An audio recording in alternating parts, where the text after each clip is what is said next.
Hello, hello, hello, princess. How we doing? I've got all my live chats up, I think.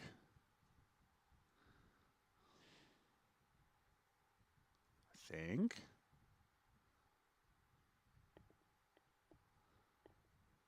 Um, okay, right. How are we all doing?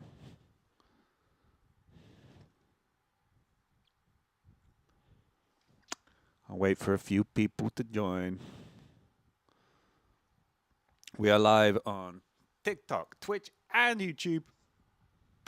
And I'm going to preemptively say this is successful so far.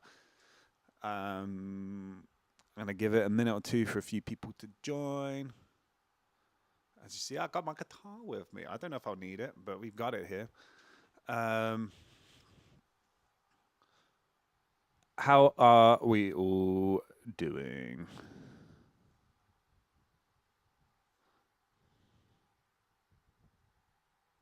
Ready and watching. Cool, cool, cool. So I've never done one of these before. Today we are doing a how I made Q&A, song breakdown, whatever you want to call it, of my music. And if this goes well, then I will be doing these every week or every other week or something, going through all my songs from Easy Tiger to Swim, I guess. Except we're starting with Swim because that won the vote. You guys voted. You wanted to hear about this song. It's a ironic scenario, really, because Swim in itself was a song that not only did I probably write quite quickly, but it's a very minimal song. I remember thinking it was very cool because it sounds quite big, but there's not like loads to it. But maybe that's something to take note of is that you don't always have to overload your projects with um, loads of tracks and stuff. Um, I was going to start with Easy Tiger originally. I thought in my head it made sense to go like chronologically through all the songs and break them down. And for me, Easy Tiger's, I don't know, it's weird. I was going to say it would be more fun to go through Easy Tiger because I have to go back to my first ever projects. But Swim was actually a song I was writing in between. Let me check my notes quickly. I think it was like I wrote it before Say I'm Not Sorry. I know that much. Um, so Get On Up, which was my second ever single, I think I released by myself. I wrote it after that and before Dum Diddy. So it was quite a while ago. I think it was about 2022, 2023. Um, but yeah, please do, guys. If at any point you have any questions about Swim or about what I'm going through, because I'm going to have the project up. If you're on TikTok, you can already see the Logic project. I've opened up the original project, so there's going to be some like other ideas I had whilst working through Swim, along with just like the actual production I did. So if you're a musician watching this and you're just curious about the production, let me know. I can also break down the master project. It's a bit of a vulnerable state for me actually because there's something quite nerve wracking about showing exactly what I've I've done and revealing those sources. But you know what? There are no wrong answers when you're making music. That's the great thing with anything creative. You can't really do anything wrong. If it's how you want it to sound, or if it's how you want it to look, that's just the way it's going to be. Um, Obviously, before we go into the project, if you have any questions about song title or the lyrics or anything, please do let me know, and I can break that down.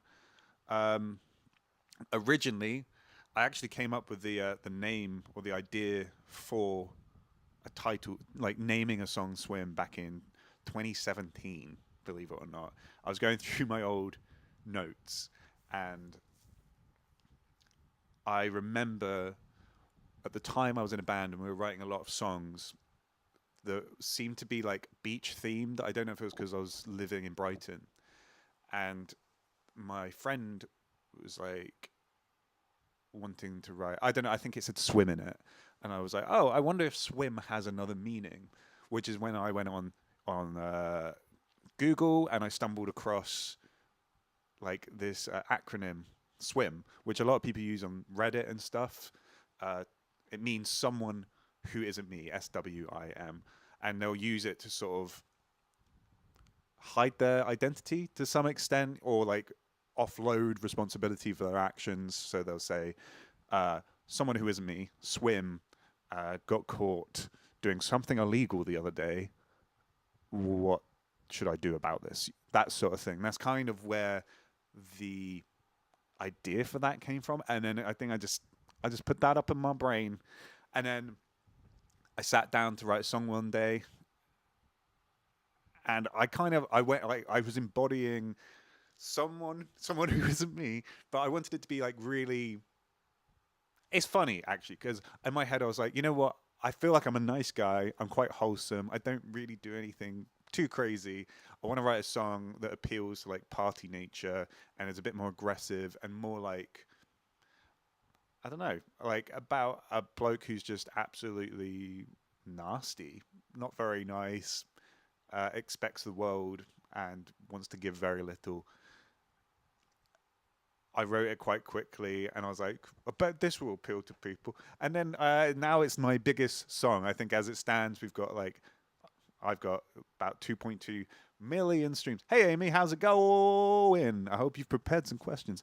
Yeah, we've got 2.2 million streams on this song, which blows my mind. When I wrote this song, my first ever goal was I want to get 1,000 streams on a song, and if I can, I want BBC Introducing to play it.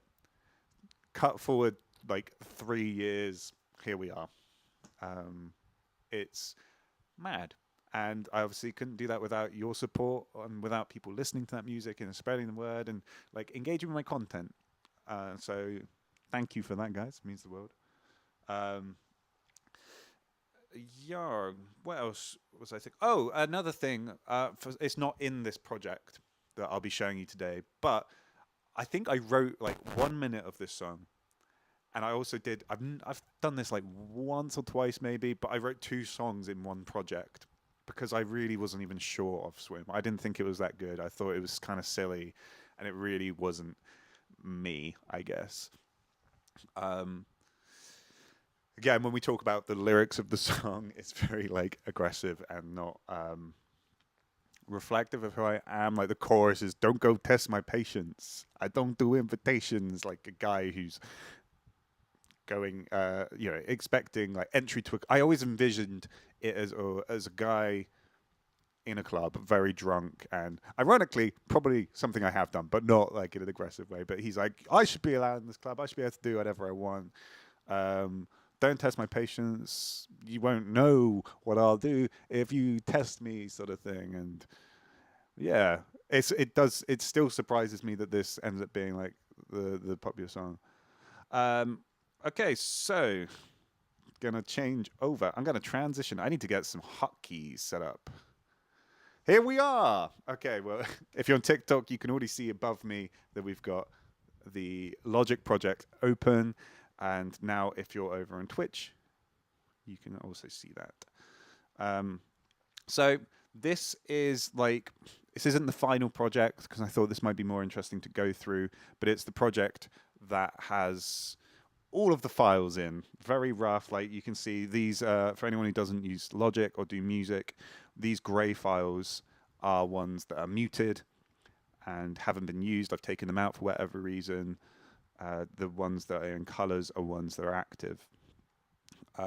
So I'll tell you what, we'll see if it might overload. We'll give it a playthrough and see if you have any questions as we go through that. Again, if you're a producer or you write music and for some reason you want advice from me, ask questions about it. This is a reveal, like going in deep with this song. No secrets, all cards on the table. And this will give me a chance to have some coffee. So here's the song. This may be an old version. I'm just going to give you a heads up. Hi, Arth Patch Notes.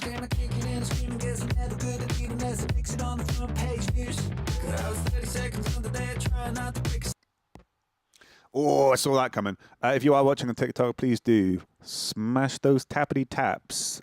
Get me some likes on TikTok. And make some noise if you want me to do more of these.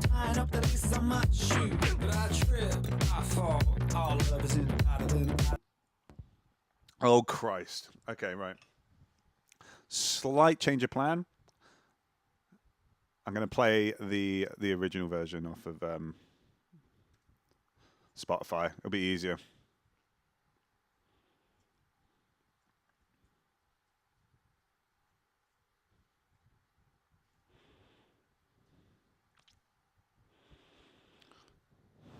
Okay, Amy.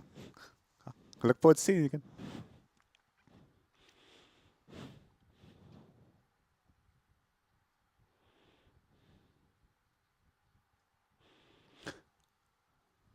You guys can't. Can you guys hear this? You can't hear this, can you?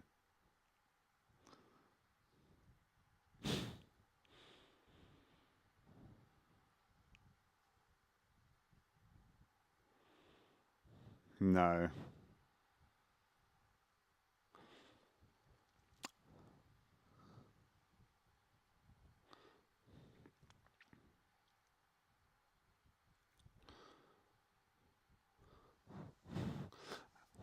Can you guys hear the track playing right now? This isn't supposed to be me just sat here.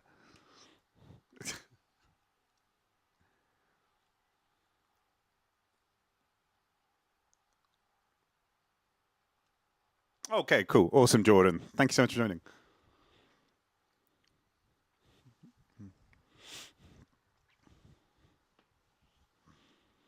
Hi, Jordan, by the way. Ah.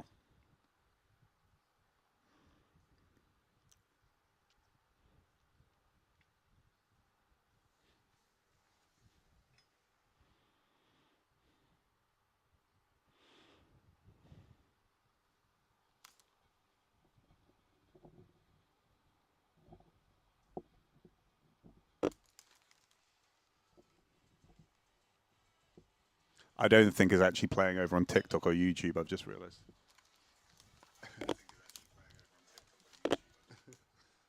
Sorry, Twitch or YouTube.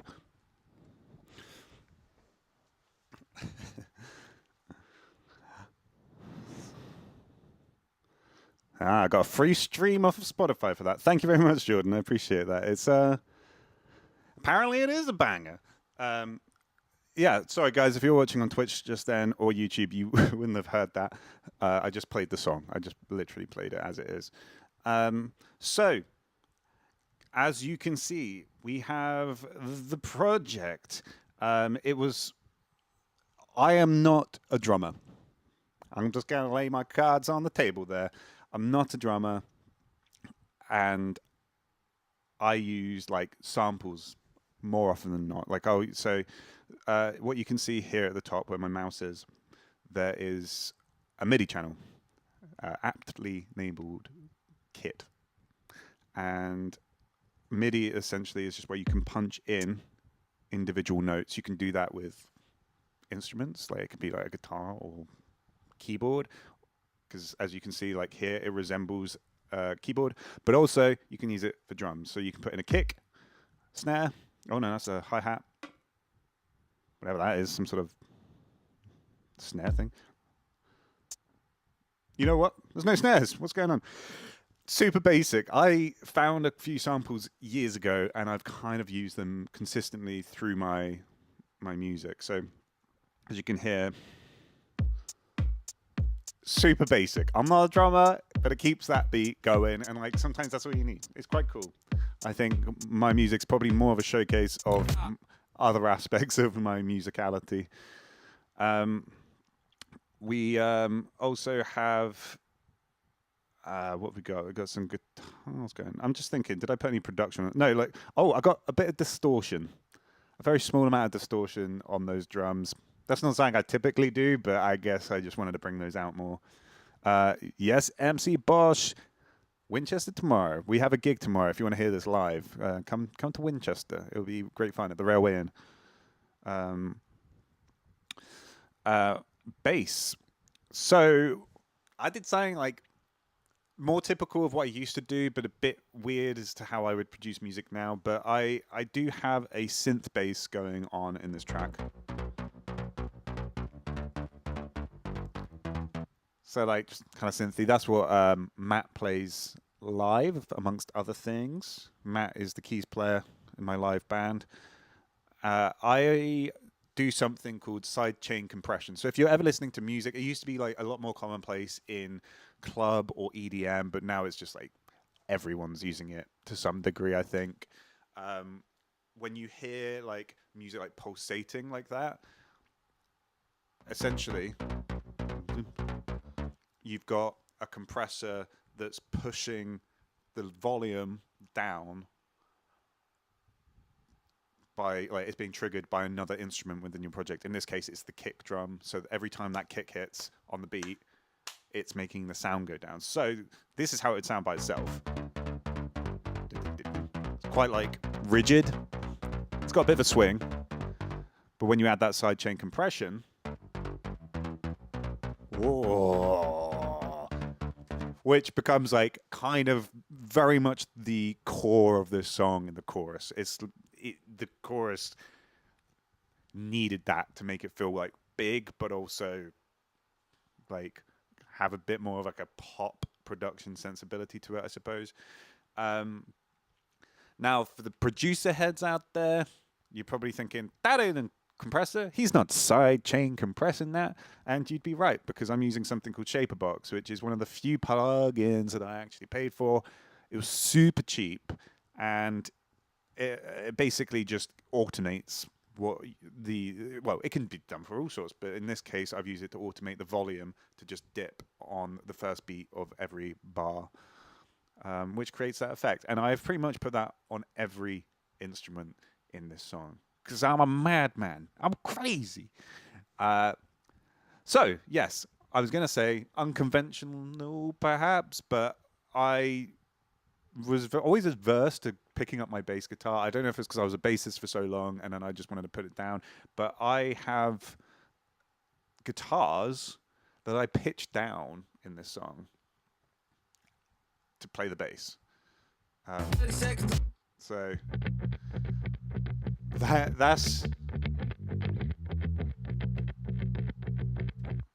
that is just a guitar. I'll show you. So I've got a whole. If you look at the left side of this project, these are all the different they're called plugins. Essentially, just different effects you can apply to a chosen line of audio. So yeah, when I came to produce, sorry, let's look at this first. So I've got the pitch shift on. I've brought it down an octave. If I take that off, you can just hear what the guitar actually sounds like. Just quite, not even like the cleanest electric guitar, but it's like just there. Hello, KK. Thank you so much for joining on TikTok for the live. So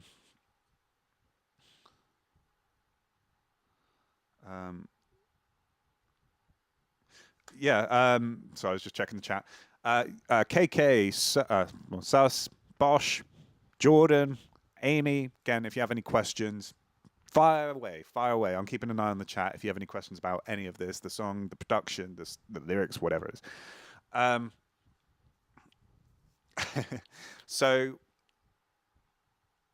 when I produced Safety and Jumpers, the album that s.w.i.m featured on, I, around that time, had started sort of dabbling in what's known as sync music. That is music for synchronization with television or radio or just like any media, basically.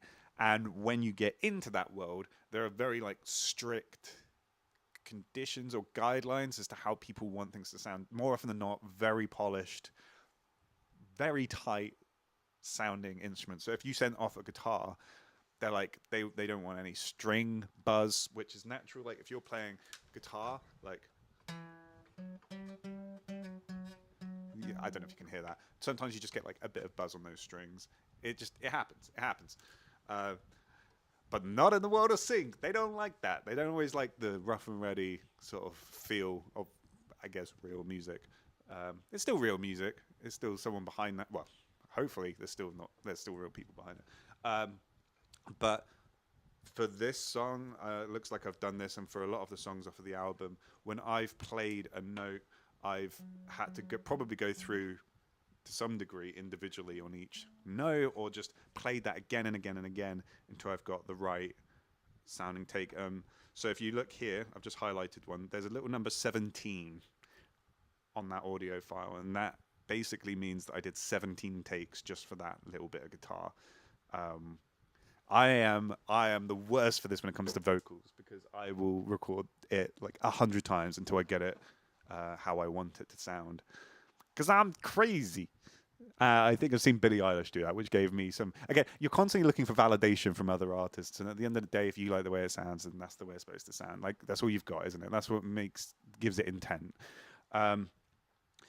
So yeah, off the back of me getting into sync music, I think that kind of bled into my production of my own music, where I was becoming a bit of a perfectionist. I've even got pitch correction on an electric guitar. Let's see if you guys can even notice the difference, because I don't know if I've noticed the difference between it being tuned and not tuned. So this is the guitar with tuning on. It's glitching it.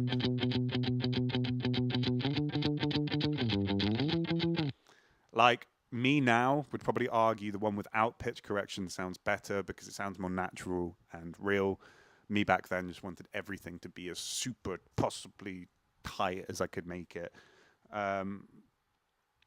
Hey, again, no wrong artist. That's what I was into at the time.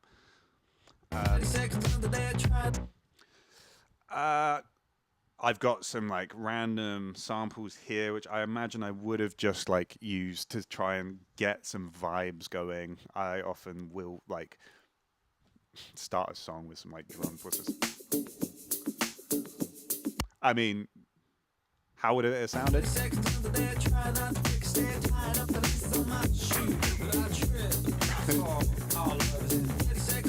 Very different vibe, but you can hear maybe like where like I was getting a bit of inspo from that. What's this beat?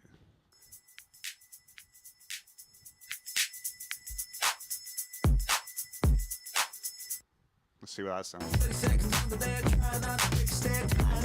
That one don't work. That one's not even in time. So I don't know why. Again, this is an old project, so this is me being very lazy and just muting stuff when I'm done with it.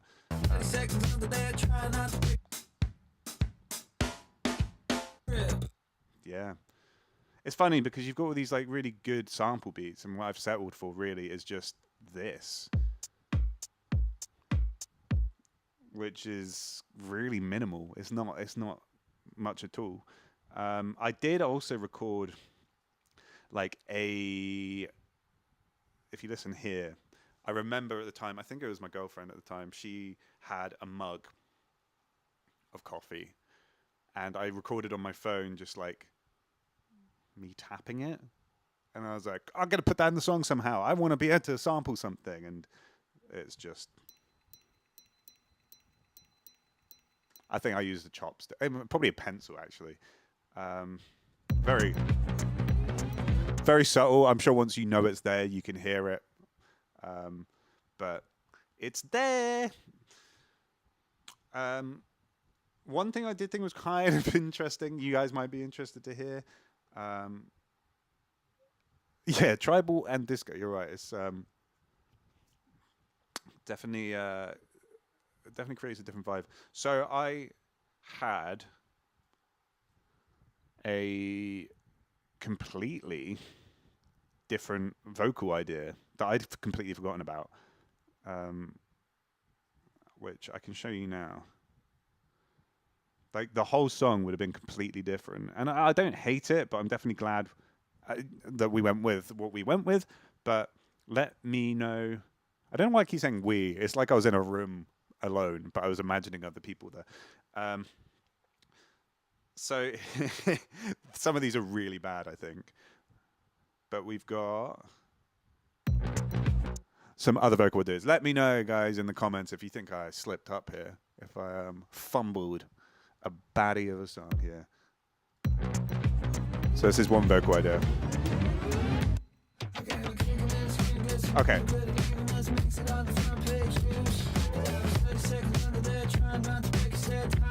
Okay, no, so that is the original vocal once I sussed out what I was doing. This one. No, no, no. It's this one. Okay. Is it this one? No. Okay, so maybe this is interesting as well. Usually when I'd write songs, not always, I will play the track that I'm writing and then just start like making something up and like mumble to the microphone like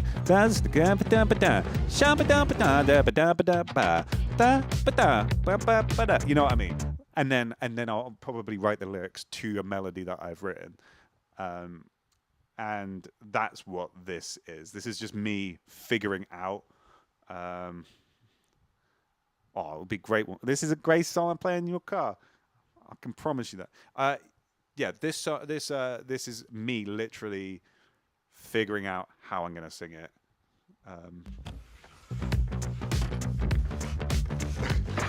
I was 30 seconds under the head, trying not to break a state, tying up the laces on my shoes. But I trip, I fall. My love is in the battle for the bruise. Oh. And now I'm trying to play, but I was spending under that because I can only be around you. As you can hear, like, there's the idea is being formed, but it's like, it's not good. But a song's got to start somewhere. I mean, I don't know what this first take would be.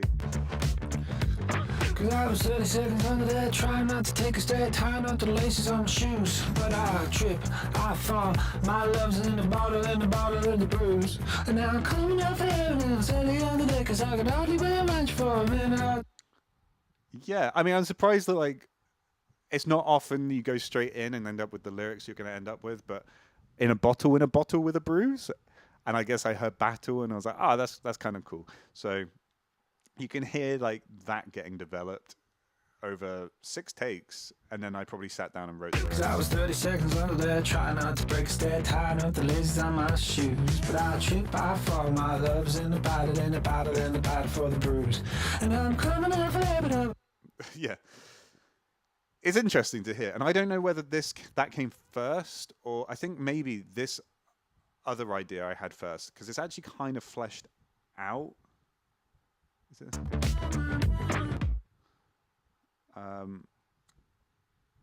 Yeah, take a listen to this. This is the other idea I think I had.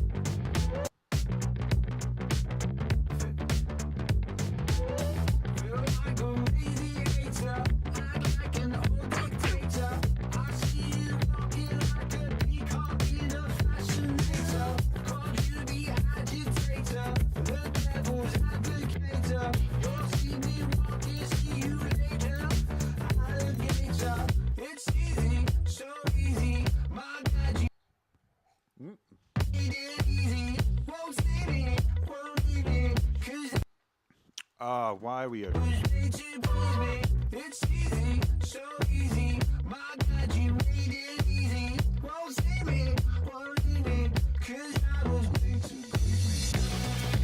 Yeah. So I was doing something there. I like it is quite different. Yeah, I mean, maybe I do love when artists that I followed release demos and stuff, and you hear alternate versions. So it's definitely on the cards. It's just really a case of whether people actually want that. I'm always trying to figure out what people who follow me actually want, because I know what I want, but it's not always easy to reach everyone. Yeah, what did I say? I said like, I think I said like a peacock in a fascinator. I don't think fascinator's a word.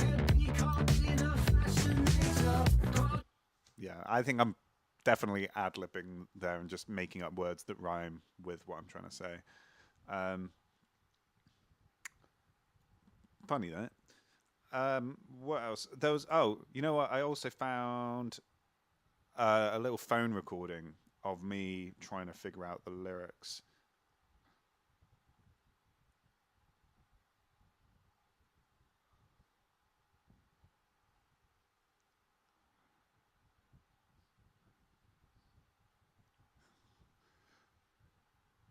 Yeah, I mean, you can definitely, that's basically that idea, isn't it? I think that was like 2023 that was writing this. you can probably see here as well, there's a massive bit at the end, which I think is where I had that second idea that I was writing at the same time. Um,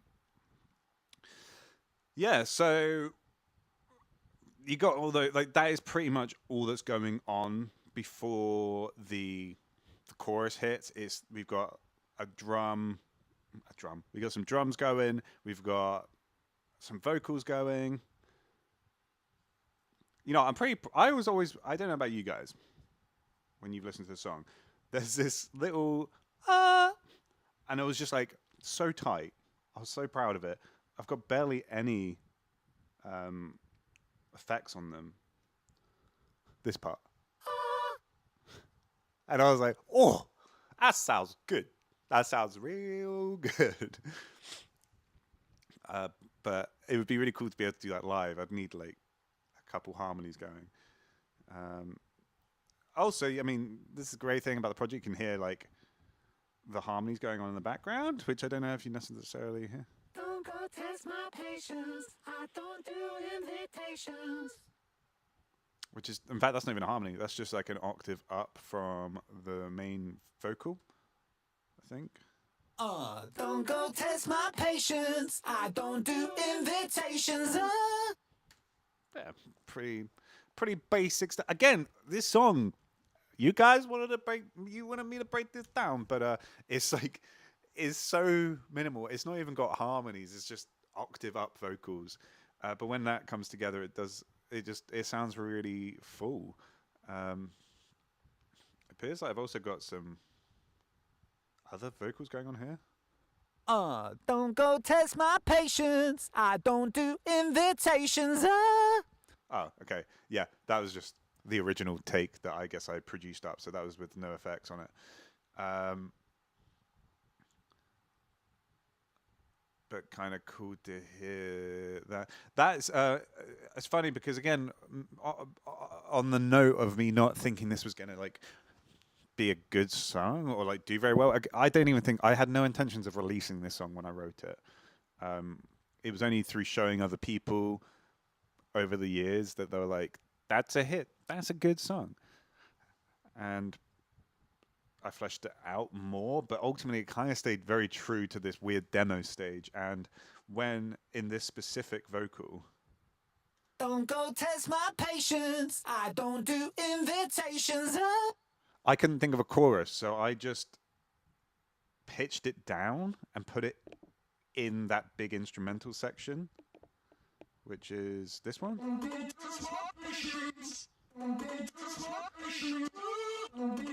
It's the exact same vocal, but I've just pitched it down and chopped it up a little bit, and you can see here. Oh, I'm gonna have to sit up a little bit. It's just split up into these little chunky chunks. And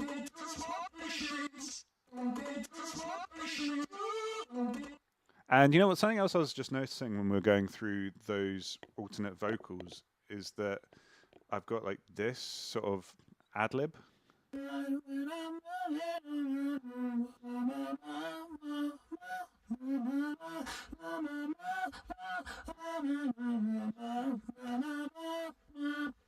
Like that was all over the place. I think that was me trying to come up with a melody, which ended up being the outro part, like at the end of the song when I go, no, no, no. In fact, that was the exact vocal I used. I remember really struggling when I went to produce this and re-record it, trying to figure out where that melody was going, because when you hear it in the song, it just sounds like a repeated phrase, but it's going, na, na, na, na, na, na, na. No, what's it there? It's this.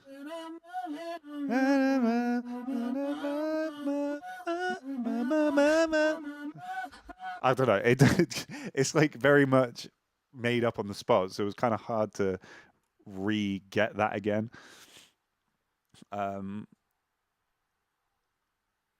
Yeah. There was another here. So when we hit I've called it verse 1B. I always like to structure out my songs at the top so I can see where I'm at. But again, this song is just very simple. I needed some sort of ambient or paddy layer for that verse 1B. So we got this noise.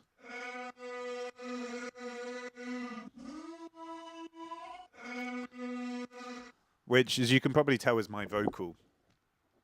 But what you probably can't tell is that I did that by accident. Sometimes when you're like moving stuff around and you hold the Alt button to do that, so like I just copied it.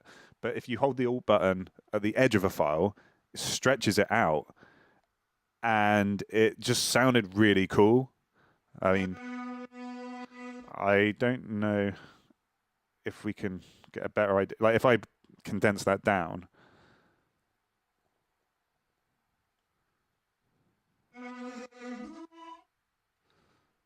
I could be wrong, but I think it's just that that other section where I go. Don't do invitations. I think it's just that. Don't do invitations. I think it's just that, like, really. You know what? Let's give it a try. So we've got this section here. Invitations. Cool. That is what it is. But if we stretch that out, hang on. Let me make a new channel quickly.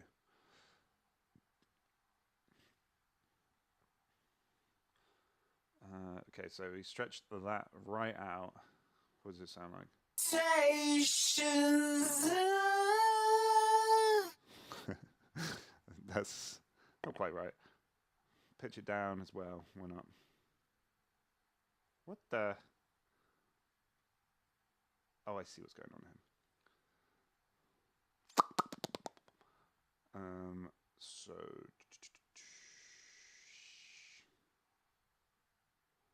if I put that on there.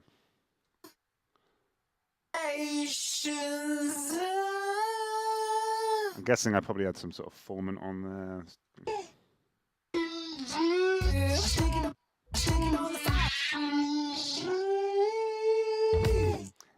It ain't that, but it was effectively that's what happened. Like I accidentally stretched out a piece of audio, and that became, like, in my opinion, kind of like a crucial part of the song because it's just sounds quite cool.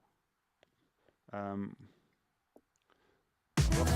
up forever, I was ready on the next. I could hardly be around you for a minute or two. Stick it on the fire, cause I never trust a lie. Good fortune. Oh, there it is. I'm coming up forever, I was ready on the next. Stick it on the fire. So that's something there. Chorus, the big C, the big chorus. Like this.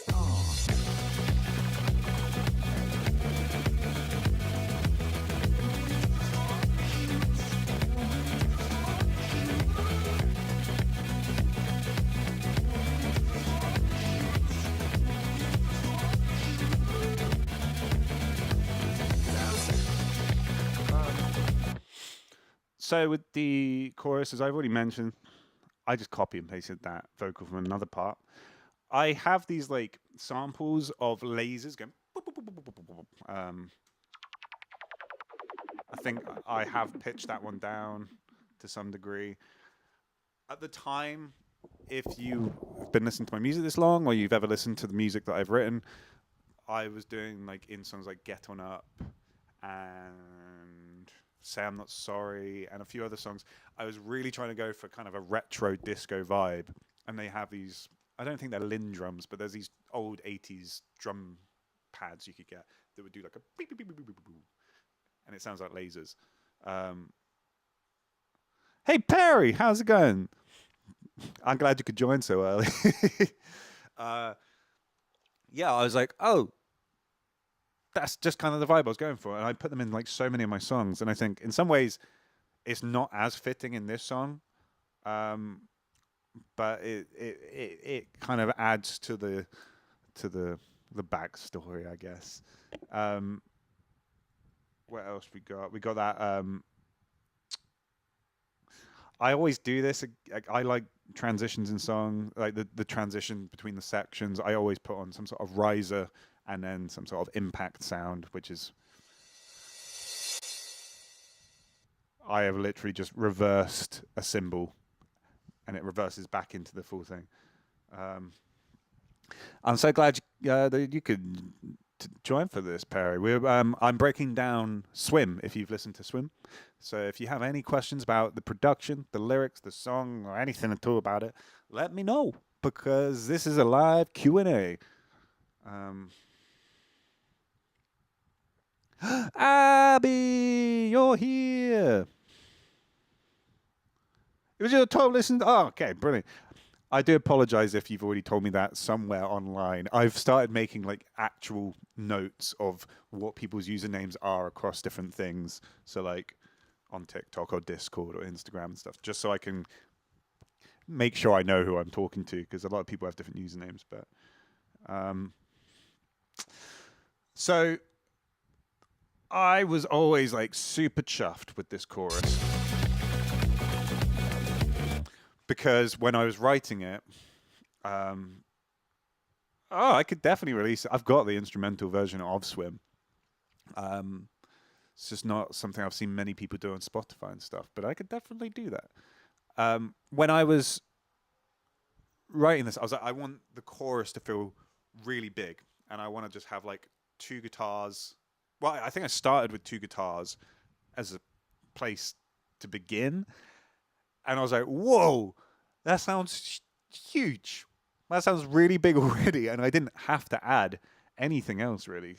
Like, listen to this. So, if you listen without the guitars,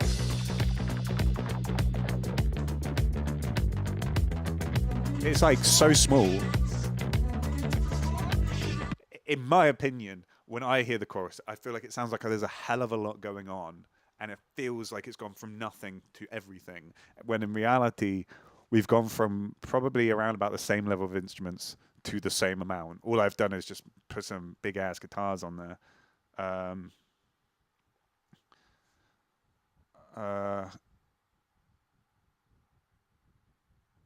Oh, it's very interesting. You guys say you listen to instrumental versions of songs. Um, Abby, where did they release those instrumental versions? Because I could definitely do it. It's the easy, like with all of my songs. I mean, this is a bit of a segue, or a side note, but like I was thinking of doing some videos on just like artist development stuff, just to like share my advice on how I got my listeners and stuff. But I completely lost my train of thought just then. I had a point. I had a whole point just then. I was going to start doing videos on artist development. If that was something people were interested in. Where my brain went then, I don't know. I'm so logged into this song. If I remember, I'll let you know.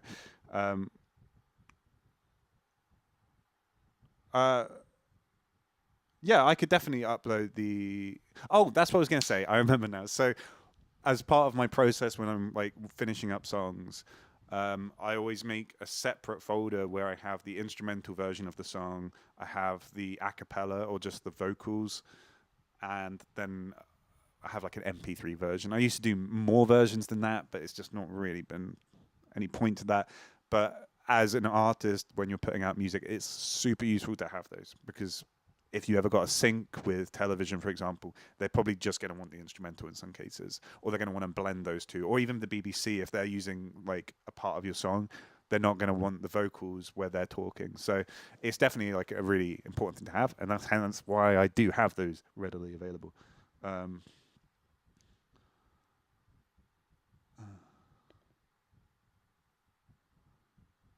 behind the scenes, maybe I'll do that for like an anniversary, 5-year anniversary of Safety and Jumpers. I'll do like a track by track breakdown or something.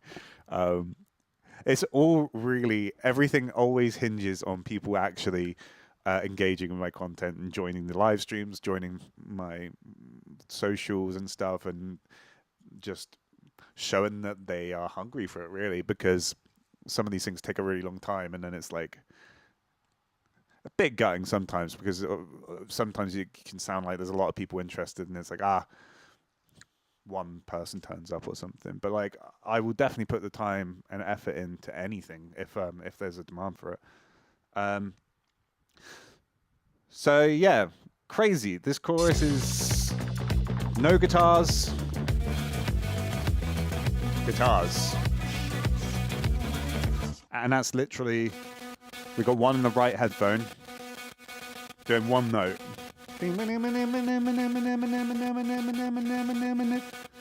Thank you, Perry. I plan on doing Disguise Breakdown next, if that interests you.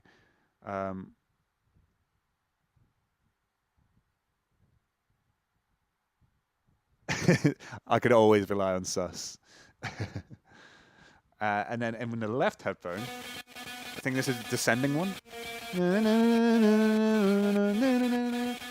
Like, what note is that? I should know this. Like, it's not even in key, I don't think.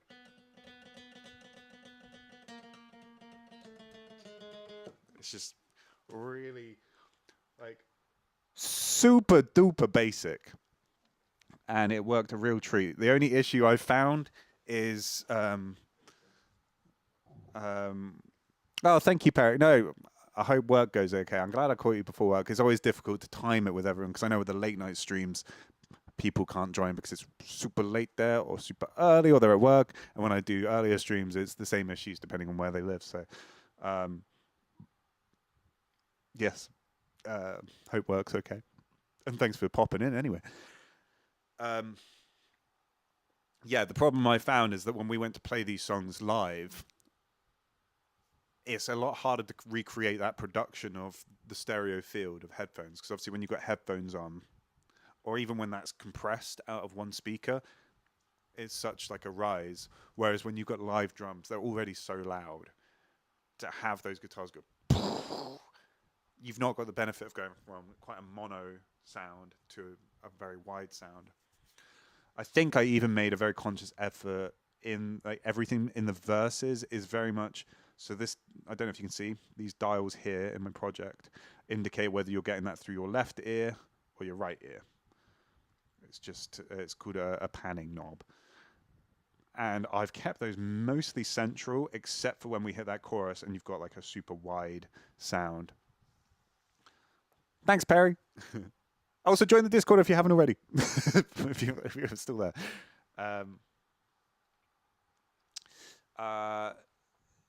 Yeah, one thing I did think, I don't know if this would interest you or completely shatter the illusion, is there was a song by the Monkees. And if you watched my video I posted a while back, it's no longer pinned. It was pinned for a number of months at least, maybe even a year or two. I had a breakdown of why I called myself Sock It To Me. And I said artists that I listened to and I really enjoyed would say Sock It To Me in their songs. And one of the references I put in there was this Monkey song. Apparently my Spotify doesn't want to work right now. Might have to find another means of doing this. That's cool. That's fine. 2 seconds. So what we have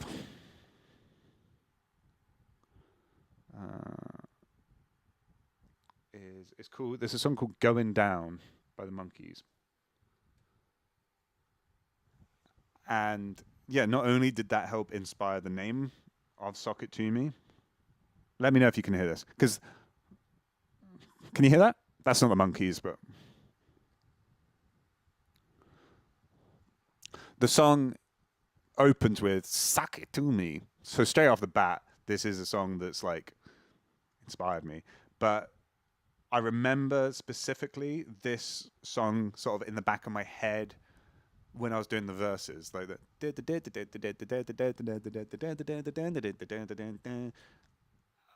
and it's maybe it'll be really obvious when you hear it. MC Boss, she speaks the true. Everyone get your tickets for Winchester. If you can come to Winchester, you should totally be there. It's going to be a great night. I've even ordered some additional surprises for the people who are coming. So yeah, this is the Monkees going, "Suck It To Me."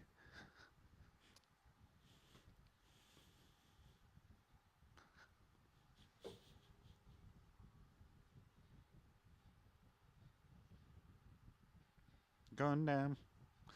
It's like a very scatty song. Went up the air, but there you go. Like, there. So like there, I've definitely had that. I don't think I was like, actively listening at that time, but it was like when I go back and listen to this, I'm like, I was definitely being influenced. I was coming up for air, and I was barely under there. What does he say? Oh, I was coming up for air. So like I've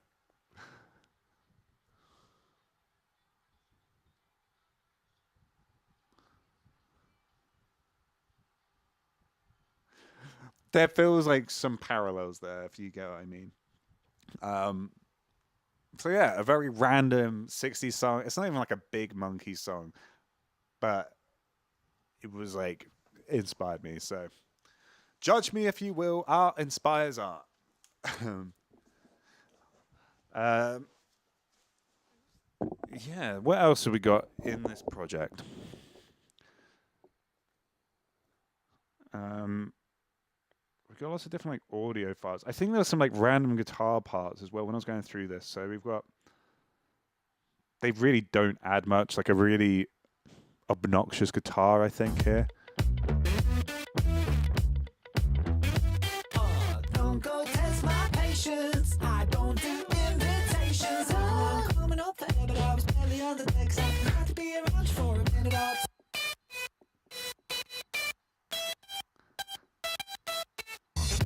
sometimes more is less, I think.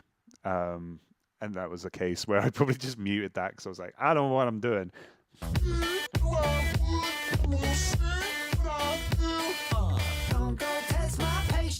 Yeah, all over the show. Weird. What's this? Just like a syncopated guitar part.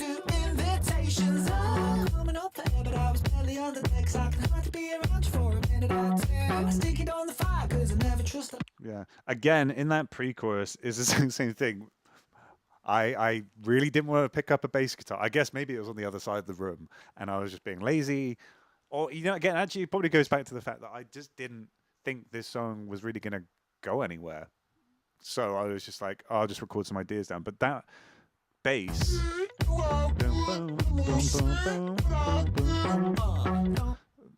that is just a pitched down guitar again.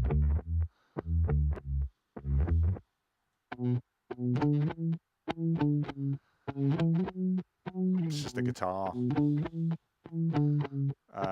Again, everything has shaper box on, which is that sidechain compression thing I was talking about earlier.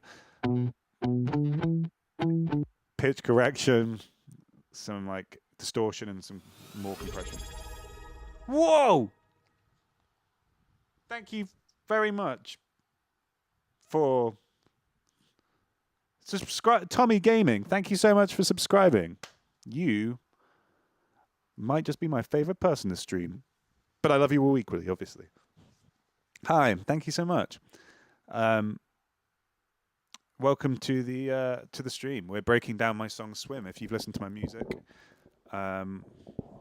this is one of my songs, and this is what the Instagram, TikTok, YouTube, everyone voted on hearing today. So if you have any questions about the song, the lyrics, the production, whatever it is, let me know, and I'll be happy to answer.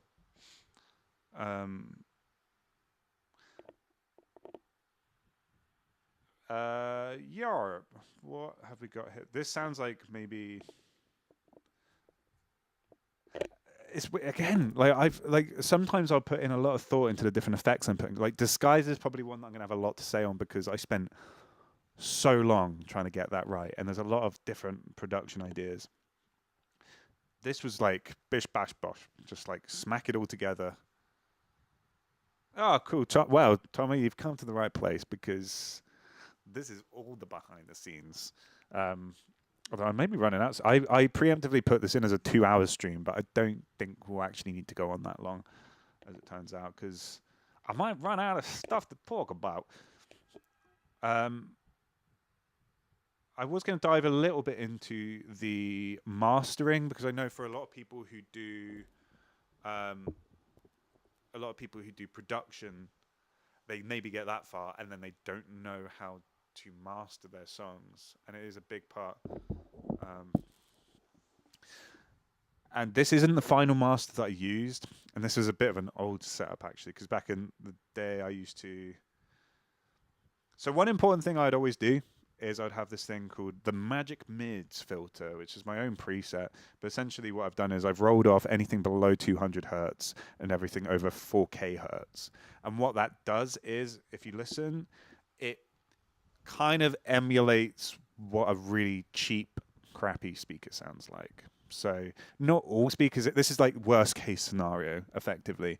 But when you're in the car or when you're listening on cheap headphones or any cheap speaker, you tend to lose some of the high end and some of the low end. So you want to focus on what they call the magic mids, and that's where everyone is going to hear that. Everyone's going to benefit from things going on there. So everything you're doing outside of that area, you're really doing for the benefit of people who actually care about the quality of their music and how they listen, which is why, like, for I don't know what you call them, audiophiles, like people will subscribe to like iTunes or Tidal because they've got higher kilobits or a higher like a wider range of frequency. They call it like immersive or ultra 4K quality. I don't know. A lot of my songs I'm exporting at 48 kilohertz, whereas I think it's 48, and whereas most stuff you're listening to, if it's like an MP3, you're talking a lot lower than that, maybe 30k. So anyway, this is what it sounds like when.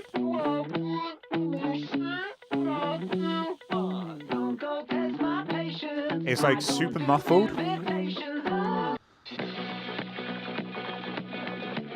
But the great thing about doing this and putting this on your master when you're writing music is that you can put that on and you're like, this is a really important area to work on.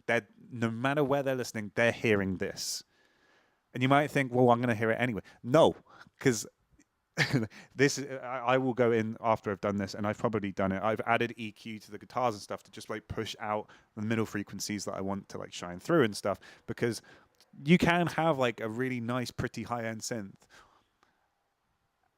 and like a really subby bass, like subs. Like that's why you hear a lot of like really distorted 808s in pop music, is because the distortion pushes that mid frequency out. Without that, you're probably losing a lot of that when it comes to different like ways people are listening. It's like listening through, like there are insanely, there's these speakers called NS10s, Yamaha NS10s, and they're kind of famous for being terrible speakers. So they're good reference speakers for this exact purpose, even though you can emulate it very easily yourself, in my opinion. But they're really expensive, even though they're terrible. That's not me saying that, that's just what other people say. They're very expensive speakers. But they're there for that purpose. Another thing I do on my master chain would typically be, I don't have it on here. Maybe this was before I got into doing this, but I would put in Logic, you can do this in anything, just put like a gain dial on. With a gain dial, you're able to click this button here, and it takes it from stereo, so you've got the right and left fields, and it merges them into a single channel, which you might think, nobody's listening in mono these days. Why would you bother doing that? Well, I got some news for you. I have a JBL Flip 6. Pretty new, well, was pretty new. Pretty new speaker, really great sound quality, but hey, it's a mono speaker. What the hell? What the hell? So like, I would go and put a song on that I've written, really excited to hear it, and then just like parts were missing because it was like the way I panned it, or there's something called you get like phase issues. So it's, I mean, it's a bit it's not too complicated, but if you look at waveform, I can kind of demonstrate it. So say you have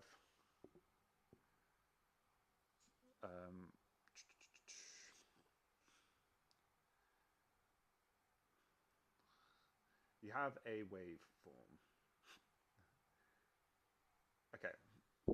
So you see this, it's like this wiggly line. That is a waveform. And when you play it, don't go test my patience, there you go. If you've doubled a vocal, you've doubled a section, or sometimes there's like stereo delay, you can have the exact same thing playing, and what you end up, you think, oh, that makes it louder. No. If I invert the phase of this, audio file, no.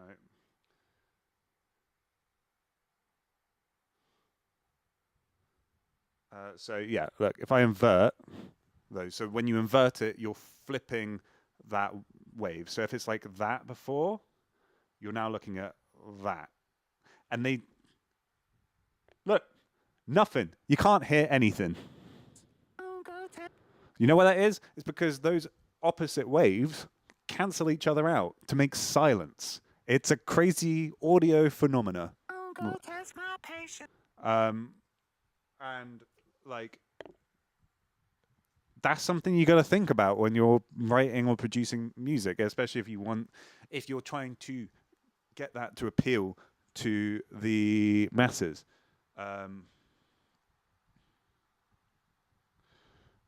So yeah, very important. So when that's why if I'm writing music, I will often have that on my master chain. I'll put everything into mono and just hear what's missing and tweak where I need to in the mix, what's going to help bring out those elements and stop there being phase issues. Yeah, so those are two things I put on my master chain. And then finally, we have the master chain, which actually, ironically, this is not the master. This is a pretty empty plugin, but another one of the very, very few. Three stream streaking. This is one of the only other sources of sorry, one of the few other plugins that I've used that I've paid for. So this one isn't free, but Logic has expanded quite a lot in the area of mastering, and I think you probably have access to most of these as free stock plugins.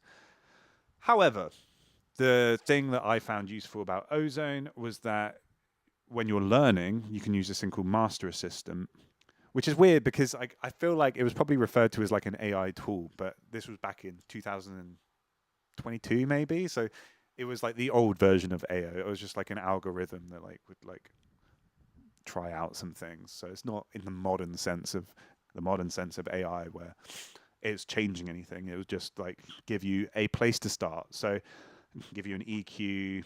I think it would give you a bit more than this typically. But essentially you would be looking at the EQs. The dynamics is just compression, but like the cool thing with this is you can apply it to certain frequencies. Dynamic EQ, again, equalizing specific frequencies on the mix. Maximizer. Often what I will do is I will add an equalizer to the end of my chain. I've got my own custom one. No, I don't. It's gone. Okay. I will, and this may be controversial.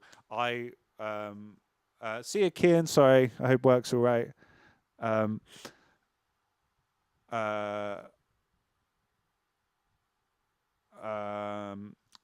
Jerry, I can't lie. It's a weird one. It's like I use it for a couple things here and there, and I just like the sound of it more than anything.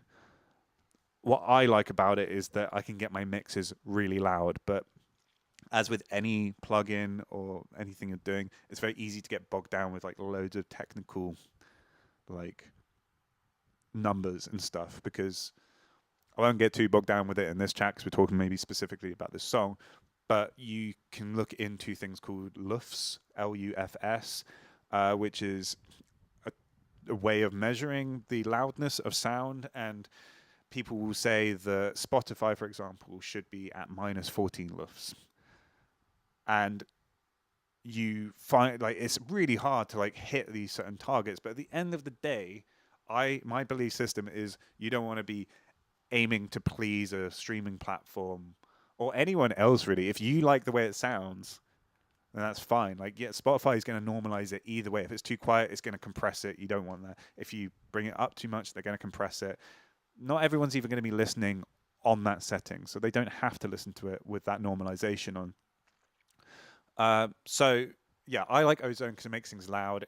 You can have it try and set these targets to help you reach those levels, but personally, I'd say trust your ears, follow your instincts. These things.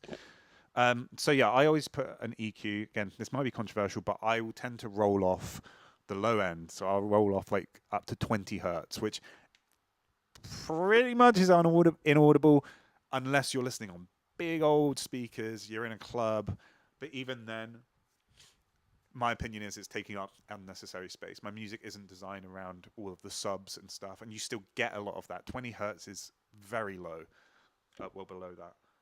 If I'm ever like concerned about losing anything there, maybe I'll roll it down to 10 hertz. But in my head, I'm thinking this is making more room for the music to shine through in other places. Like you're constantly, I feel like I'm constantly playing a battle of like, what can I take out of the frequencies? What can I take out of the mix that's going to like push or boost elements that I want people to hear? And if I can make any room, especially a massive chunk of 20 hertz at the bottom, I'm going to eat that up. Yeah. Again, I'm just going to repeat for anyone new who has joined on Twitch, TikTok, or YouTube. I'm breaking down my song "S.w.i.m," which recently hit like 2.25 million streams. You guys voted to hear a breakdown of it, and I'm doing a live stream so you can ask questions about the production or the songwriting or anything you want to know about it. So please do ask away. I'm on the stream. Well, we've been on for over an hour now, but it's not going to go on for ages, too much longer. But if you do have any questions, please do. Now is the time to ask about S.w.i.m or anything around that. And thank you so much for joining. Of course, I feel like a lecturer right now. I've gone into like crazy mode. So yeah, those are probably like the 3 or 4 main things that I put on a master chain. Ozone obviously kind of encapsulates a few more things, but we're also looking at. You can probably see this. This is before I understood Ozone. So Ozone has a limiter. It has a bunch of things to stop things going too loud in a song. I didn't realize that, so I would put another limiter on. And I think for my first couple releases, maybe, I had a hell of a lot of compression on there. I think it sounds fine. I'm still like, that was just how I produced at the time. But I would not do that now. Two limiters is really unnecessary. But hey, you might think it sounds awesome and want to do that in all your songs. Right. Okay. So what else? No, we haven't really looked at the vocals properly. So we've got. It's again. I know I keep coming back to this point. Tommy, it is very sorry. We've got Tommy over on Twitch saying it's surreal to hear numbers like that. It is very surreal. I was saying at the beginning of the stream when I started writing music. Well, no, not when I started writing. When I started releasing music as SOCKiTTOME, it was back in 2022, and I was like, I just want to get if I get 1,000 streams on a song, and if I can get on BBC Introducing, then like that's my goal. Then I'm like happy. I wanted to get maybe like over 100 monthly listeners. And I mean, it takes a long time, but I managed to do that in that first year, and I was like, okay, that's a sign to keep going, keep making music, keep putting out stuff, and cut forward 4 years, which is crazy. One of my songs is this is my highest streamed song, having that many streams. Blows my mind. This only the sad reality in my case, I find, or at least I find frustrating, is there's like a what's the word, dissonance between my streams on Spotify and my social following, which is obviously a battle I think a lot of musicians face, is trying to be a musician because they want to write music and that's their passion, their dream, and then the necessary evil that is promoting your music through social media, and trying to find a way to do that successfully and get a following that are going to keep showing up for you is incredibly difficult. Like, I want to say most of the people who are either watching this or engage with my content are there because of the music, and that was always my goal. Um, and therefore, they're not necessarily showing up for all the content that I post because, like, we not all of us like content. Not all of us want to be like pinned to our phones. But it's yeah. Oh, sorry, my TikTok just ended because of inactivity, which is crazy because I was being incredibly active.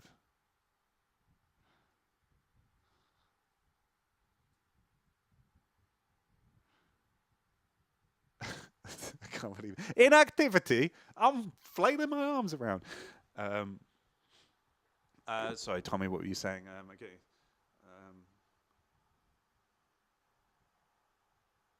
Um, Tommy, yeah, absolutely. Like you should.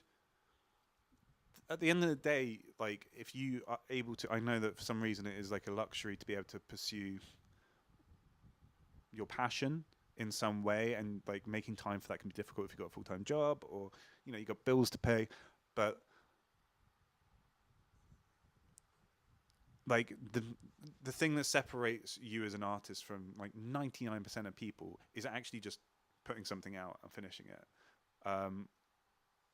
When it's music, it's like so many people talk about doing it and they don't do it. And like it's the same with writing a book. Like a lot of people are just daunted by the thought of doing it. So if you've written a book, you've already beaten half of your competition, and then you've entered the big leagues because you've finished something. So, um, um, so I have full faith. Like, there's no guarantee that like, the first thing you do is going to blow up or anything. And like, by no means has my stuff blown up. Like, I've put out these songs. I've never had a viral. I've posted over.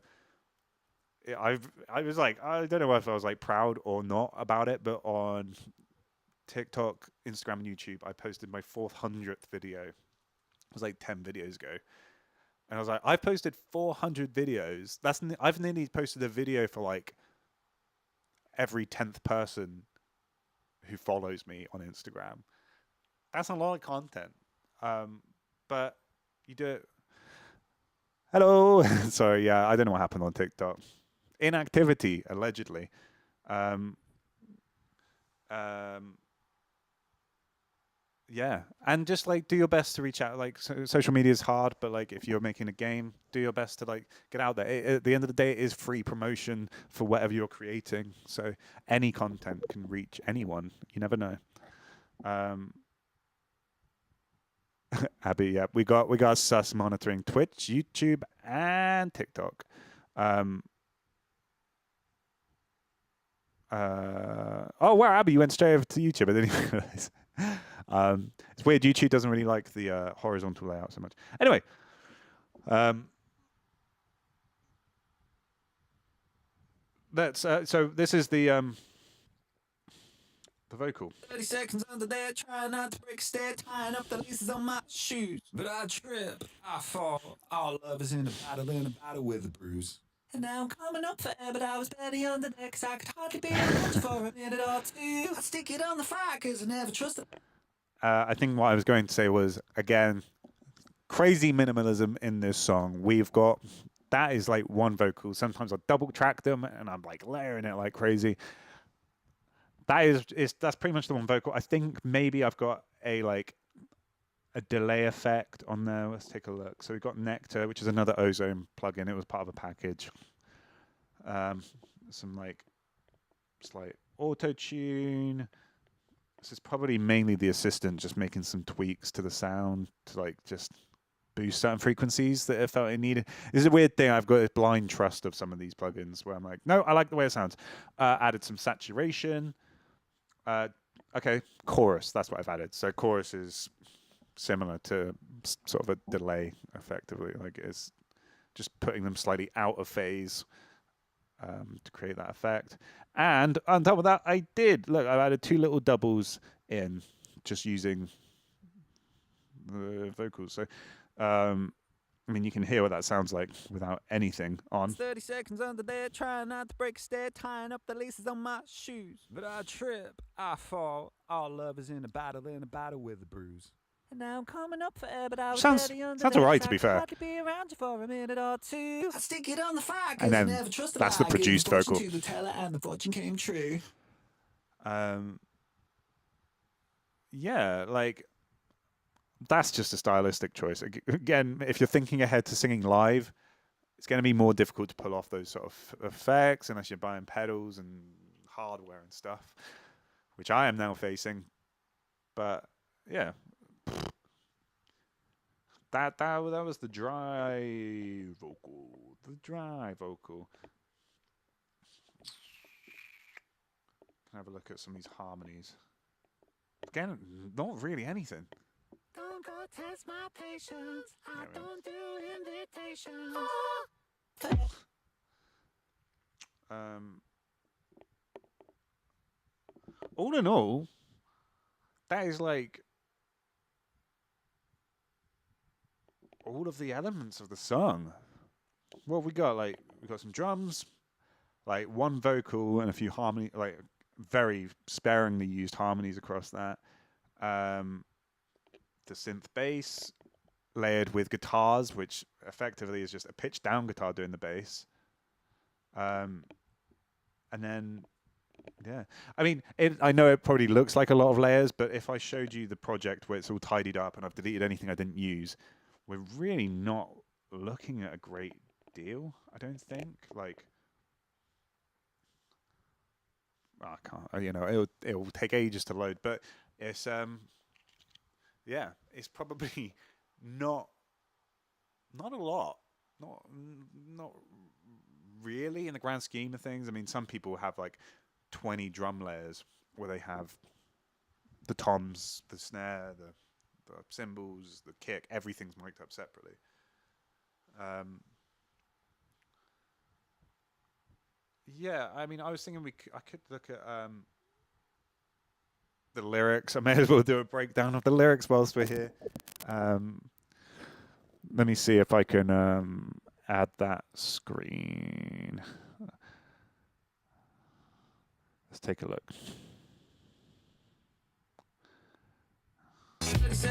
Wow. Sorry. Taking notes for genius. Oh yeah, you know what? You can do that. It's open. It's what is it like? It's a community project. So if you find anything interesting and you want to add that to Genius, get some Genius points. Genius being the place where you can get lyrics. Um, sure, please be my guest because I probably won't ever update that myself. Um, safety and jumpers. Swim. Swim. Official lyrics. Okay. Um, screen share. Properties. Going to change that to pages. Hey, how's that looking? I need to change that for TikTok now.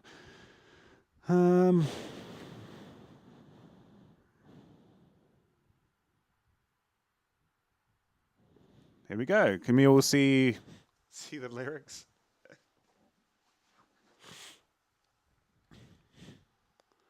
Um, okay.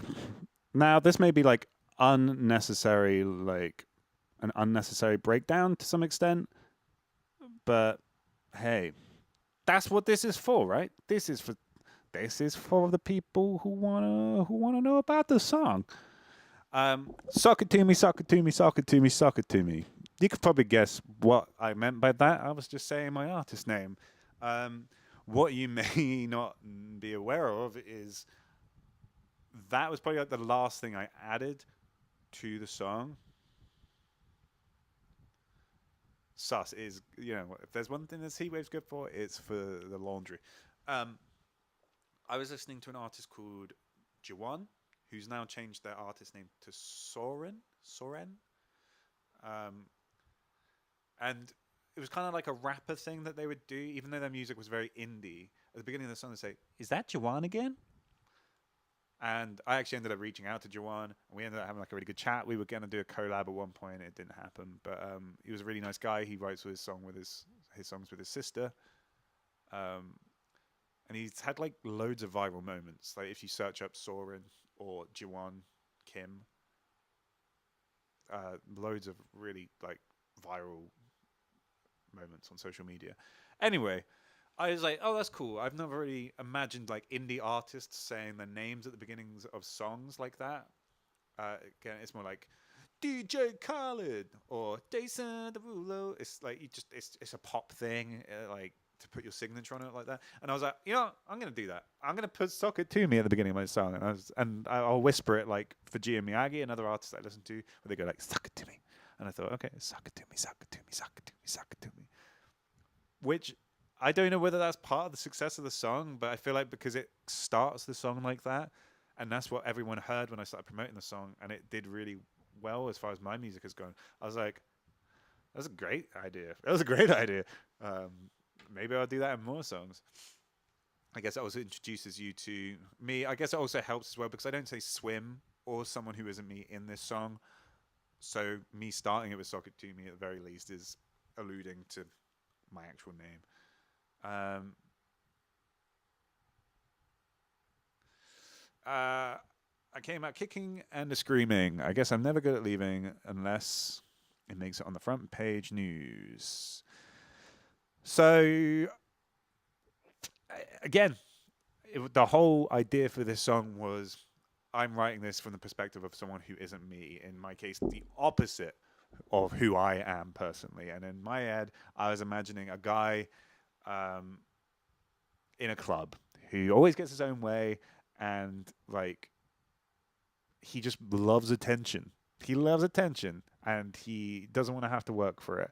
And so all the lyrics are really saying there is like, the only way you're leaving this club is if you're getting some sort of clout for it and attention. Again, I'm going to go into unnecessary detail here, perhaps, but hey, Tay Tay. Because I was 30 seconds into there, trying not to break stair, tying up the laces on my shoes. This is just more visual imagery. Again, it was like all of this was written so quickly and so like in a way that I thought no one's gonna listen to this. No one's gonna care. I guess this all ties in together more because I was 30 seconds under there, trying not to break a stair, tying up the laces on my shoes, but I trip. I fall. I love is in a battle and a battle with a bruise. I feel like one of the most embarrassing things someone with such a big ego can do is slip up in some way, whether that's like tripping up or just like doing something really embarrassing because they have to like hold themselves in a certain way to keep that like confident persona. So like seeing this as maybe some sort of romantic conquest and being like they've tripped and they've fallen over and but like he's still like it's just a bruise. I'm still gonna like get what I want out of this situation.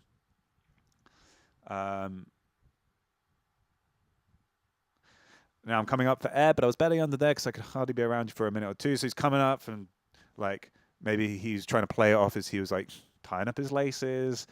And now he's acting like he couldn't even care less about hanging around this guy, like being dismissive. In my head, it's a guy probably flirting with a girl or something, a really insufferable guy.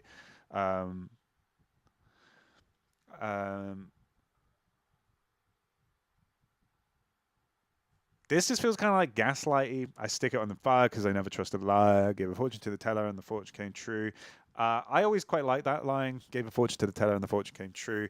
Like that's maybe tying in a bit into my mindset in the sense of like, people obviously go to a fortune teller to tell them what's going to happen in their future. And the way I see it is like, you make your own future. If you tell yourself what you want to happen in your future, and that is what's going to happen. You've got to embody it and like manifest it, I guess, to some extent. You manifest it through doing hard work, but you've got to visualize what your end goal is and where you want to be. So like, I agree with this guy on this. However, it's also probably the mindset of a very confident, cocky person. You know what I mean? So that's what that means. This is probably like I was really uncomfortable about this line because I feel like this is the most like aggressive line. I don't think it's hard when you write lyrics. You're in your head about it. You think it's the biggest thing in the world, and that everyone's listening to you. And as time goes by, unless you're like a mega viral superstar, people aren't necessarily breaking down. Even in that case, people aren't always breaking down your lyrics. Like more often than not, when I see people breaking down lyrics, it's them being really brutal and saying they're terrible, like Taylor Swift or something. It's like, just like, let them make music. Like, sure, it may not be your cup of tea, but so what? That's just their style of music. You don't like it, don't listen. Sorry, sidetracked. Yeah, I'll be who I want, and we'll see what I do. Oh, don't go test my patience. I don't do invitations. Um, Again, so this is just a line I'm already uncomfortable about, because this is like really aggressive guy. He's like, I'm gonna do whatever the hell I want, and if you don't like it, like, you can see this is empowering to some extent, I guess. Like, and that's a much better way to listen to it and enjoy the song. I think is like, yeah, I'm a badass, but this guy is an evil ass, because he's like, if you don't give me what I want, I'm gonna just take it and do whatever the hell, like, whether you are okay with that or not. It's a quite a non-consensual line, which is pretty horrible. Again, just trying to be the very opposite of who I am was the whole point of this. Um, uh, this is like just going back to that previous verse. Hello, Edward. How's it going? We're going back to that verse 1B. Now, coming up for Ebba's belly under there, because I could hardly be around you for a minute or two. I stick on the fire because I never trust a liar. Oh, no, new line there. Oh, no. We had that. So, probably the reality of this is I I remember like chopping up this song just to fill out the sections, and we went back to that. I keep saying we. I don't know. But I am two people. It's me and this guy apparently. Um, I was chopping it up, and I probably put it there as a placeholder, and then was just like, no, I'm gonna keep it there. I mean, rhythmically it flows quite nicely. I'm very well, Edward. I'm just breaking down my song S.W.i.m. If you have any questions about the music, the lyrics, the songwriting, the production, please let me know, because this is a all cards on the table, all secrets revealed Q&A. Um, Hi, Holly. Um, Yar. So stick on the phone. And then the chorus is, don't go test my patience. Don't go test my patience. Don't go test my patience. Which, as we discussed when I was going through the project, is kind of just incidental, because I really wanted a chorus, and it's kind of cool with like the pitch down vocals, but I think it kind of does that. It conveys the message of the song of like a very like, I personally feel like I'm a very patient person. I've got a lot of time for people, and I understand that we all, whatever circumstance that's in. This guy, nope, don't care. I don't care. You can't test my patience, because I'm gonna get angry. Um, and then, believe it or not, as I said before, the prophecy has been foretold. The song somewhat repeats those sections. Um, that has reminded me actually that in the actual song, one thing I was going to mention, probably the last thing left to mention, is, let me just switch back to Logic very quickly on OBS.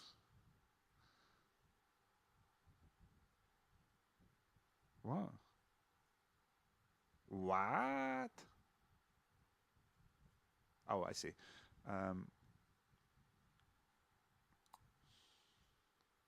Okay, there we go. So, although the lyrics don't change, I did make an effort to change the backing of that, and I feel like that's one thing that, although this is a very simple song, it's quite cool in that it's got some weird chords. Like, I don't know how to play it acoustically, because the chords don't really, they're kind of jazzy when you try playing it. 30 seconds under there, try not to pick a step. Coming up forever, but I was coming up forever, but I was steady on the next. I could hardly be around you for a minute or two. Stick it on the fire. So we got that going. And then it's just like a descending thing.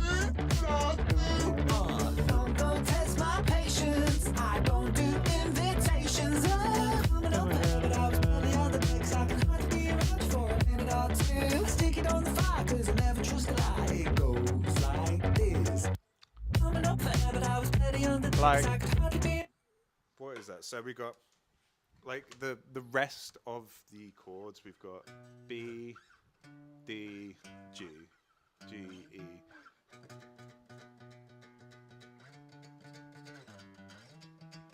Like, that's cool. And then what do we go to? Any? Yeah. Boom, boom. And then we stay on that E.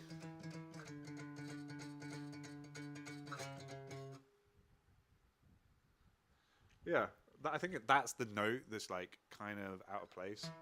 I was coming up here, but I was barely on the deck, 'cause I could hardly be around you for a minute or two. Stick it on the fire, 'cause I never trusted like.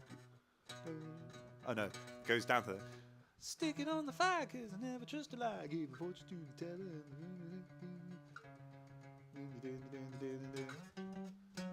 and then up to an F sharp. Yeah, I don't know. I remember that specific part. I was like, cool, man. So if you ever hear me playing that live acoustically, it's probably going to sound a bit jazzier. I have, you know what? Actually, there's oh no, I don't have it. Do I have it? One little bonus for anyone who's watched this to the end, or if you're lucky enough to just join at the very end of this stream. I made acoustic versions of all these songs ages ago, with every intention of releasing them, and it's just things change. You get busy. Some things just there's no space to release them, and you can't do it. If you've been following my music long enough, you would have heard some acoustic versions under like my secret link. In fact, if you go to the link in my bio, I'm probably still up. There's probably still a couple like free gifts, as I called them. Acoustic versions.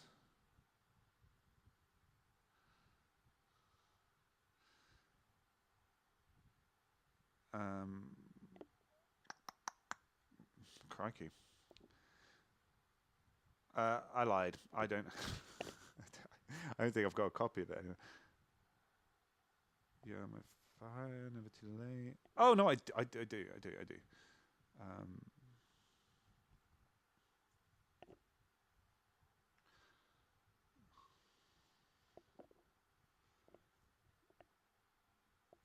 I'm just going to import it into the project. It'll be easier. Please bear with me, because this will sound absolutely terrible, because it's not finished, and I don't even know if I put like the vocals on it.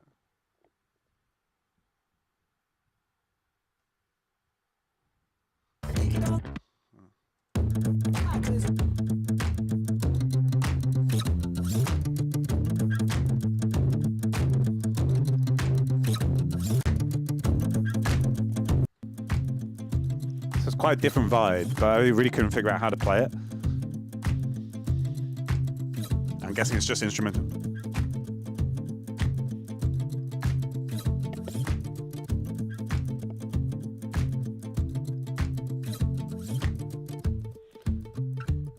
Oh, okay, thanks, Sus.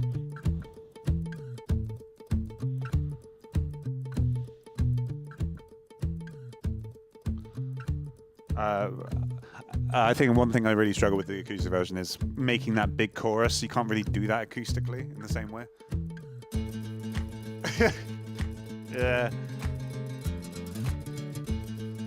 It needs to be more like strumming, I think. I don't do invitations. I was 30 seconds on the dead turn. I'm fixed dead tying up the laces on my shoe. But I trip, I fall. All love is in a battle with the bruise. And now coming up there, but I was barely on the next side. This is a different key. On the fire, 'cause I never trust a lie. It goes like this. And then, yeah, you can hear where I was going with it.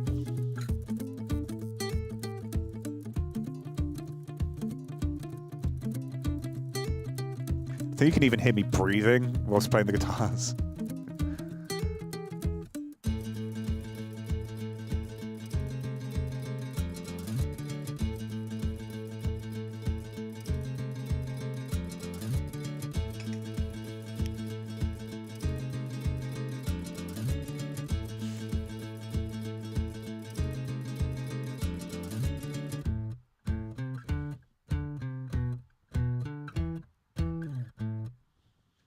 There you go. Probably quite a nice way to round off the stream, really, an acoustic version. Um, let me go to camera. So there you have it, guys. I would say that's probably most, if not everything, I could possibly say about s.w.i.m. I think there's a hell of a lot more to say about some of these other songs, just because of the whole process that probably went into them. There's a lot more backstory. s.w.i.m was an anomaly for me, and it's gone on to become my biggest song, which I'm really proud of, really happy about. And I'm really glad that you guys have liked that song, resonated with it, had summers listening to it, doing everything you do. I hope, hopefully, this will reach more people who've been listening to the song, and maybe it will be interesting to them. Thanks, Sess. I'm really glad you enjoyed it. And it was nice to see a few other people join, because obviously this is a different time. Usually we do later streams. This is an early one.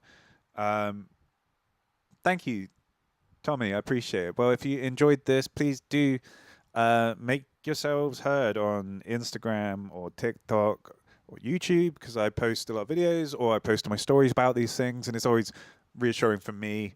When I'm thinking about doing these things or putting the effort into actually organizing it,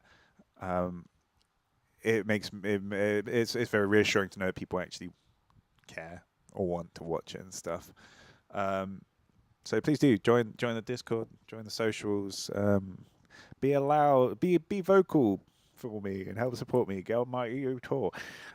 Speaking of tours and gigs, tomorrow I am playing in Winchester, the Railway Inn. So if you're in the area, you live nearby, or you just fancy flying out to the UK, please do come along. It's going to be great fun. I'm going to have the big jumper from Safety and Jumpers that I made myself. I'm going to have secret QR codes that get you things from discounts to unreleased music to demos to live sessions. There's like a whole bunch. I made a lot of them. We've got some pretty cool support acts as well. I've also bought, between you and me, some free gifts. We've got flower garlands and stuff to fit with the weather. So that will, yeah. It's just a lot of fun. It was really nice. The last 2 gigs we did pretty much sold out, and being in a room with so many people who also enjoy the same music as you, or in my case, enjoy the music I've written, has to be one of the most special and rewarding things that I've done or get to do in my life. And then to chat with you or meet you all afterwards is amazing. We'll also have new merch, still sort of new. I got this for the May gigs, and it's going on for the rest of the tour this year. We've got new T-shirts, Socketeers and T-shirts, like Safety and Jumpers, crazy. We've got physical copies of the CD, which you can buy. You can buy all of this on my online stores, by the way. We also have socks, about damn time, right? SOCKiTTOME selling socks. What else? We've got stickers. That is new for this show. I've got stickers you can buy at the gigs. I've also got the brand new newsletter, the Socketeer Clubhouse, which it's been a passion project of mine. It's a physical letter that you can receive. Quack mama. The quack is back. It's a physical letter you can receive in the post. And it's got stickers, it's got insider gossip about stuff going on with the band or with upcoming shows. You are directly supporting my EU tour by signing up for that and putting that money in. So it means a lot. And if it's too expensive to receive the envelope, which is wax sealed, by the way, you can also sign up for the digital version of it, which is a hell of a lot cheaper, because obviously you're not getting all of the signed photos and stickers and artwork and blah, blah, blah. But it also all goes towards supporting me and getting out to Europe, because that seems to be where a lot of my listeners are, a lot of you guys are, and it'd be really cool to take that to a venue near you. So I think those are all the updates. That was a bit of a mouthful, but I appreciate you if you stuck around for all of that. So yeah, check out all those things. Join the socials. Join the Socketeer Clubhouse, and tune in next Thursday. Let me know if you want more of these. Please, please, let me know. Go crazy. Tag me, comments, whatever. Make clips of this. Because I will do this every Thursday, probably around the same time, 12 BST, British Summertime, as well as our usual gaming streams, which are every Wednesday at usually 7 p.m. Next week, I'm trialing out 6 p.m. GMT. So, Sus, you asked me. Next Wednesday is our last stream of Life is Strange. It's the last episode. I've never played it before. It's been for an old game, I know nothing about it, and it's been crazy. And the last episode's supposed to be bonkers, and I delayed it because everyone was watching the England match last night. So, make it worthwhile. Make it worth the wait. Next Wednesday, 6 p.m. GMT. Please. Abby, I'm so glad you like the Clubhouse. Honestly, I love doing it. I'm really hoping that this is something we'll build and more people will sign up to, and we can keep doing it forever. And Lemon ASMR, thanks for following me.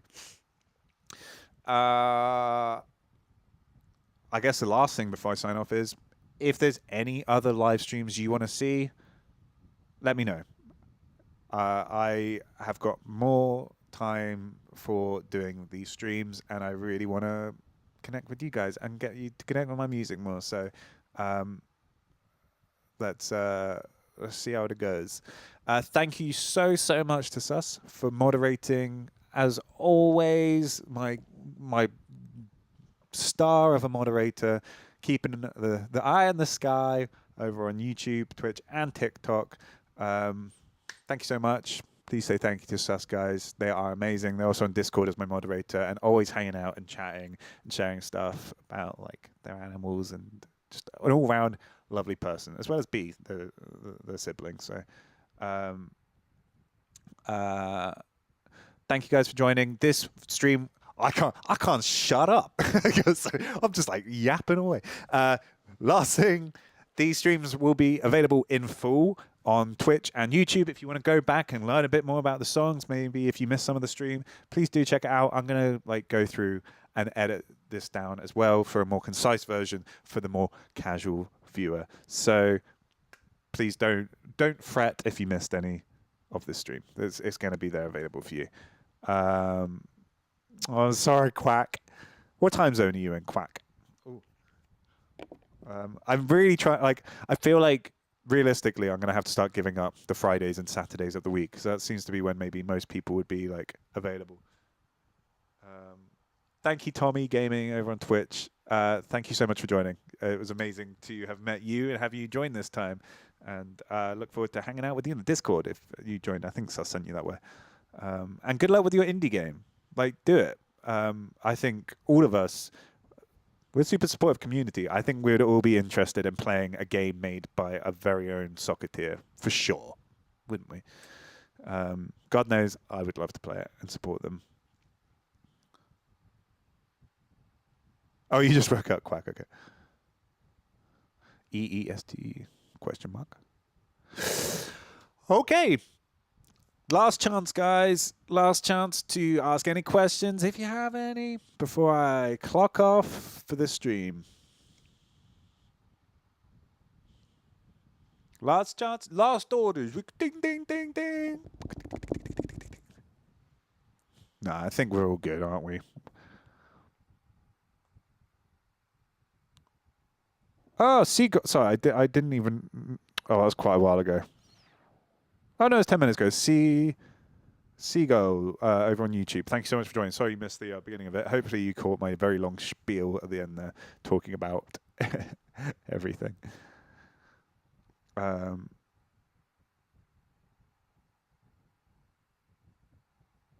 Right. Yeah. Thank you, Seagulls, for joining on YouTube as well. And I'll catch you all in the comments on my other videos and stuff, and maybe even the show tomorrow. I love you all, SOCKiTTOME. I hope you have a wonderful rest of your week, wonderful weekends, and excited to join you live next Wednesday again. Be there or be square. That's what the cool people are saying. Thank you, Seagulls. Please do subscribe. Join the Discord, Seagulls. Sus, I don't suppose you could send the Discord link, actually. You know, I'm going to just hold. I'm going to end the TikTok live. I apologize, guys, but I might be on YouTube and Twitch for just a minute or two longer. Love you. Bye. See you, Quack. See you, Abby. See you, Sus on TikTok. Yeah, Seagulls, please do check out the socials if it's your cup of tea. We have a great community over on the Discord, and just lovely. A lot of creative people, if that's your jam. A lot of digital artists, but also just really nice people ready to support each other and share the common interest of my music, I suppose. But if that's not for you and you don't have Discord, subscribe to YouTube, subscribe to my Twitch, join the live streams, check out my content. I got a hell of a lot of content. Um, okay, well, consider this the Twitch and YouTube bonus section where Matthew says, where Sock It To Me, sorry, says goodbye for the 100th time.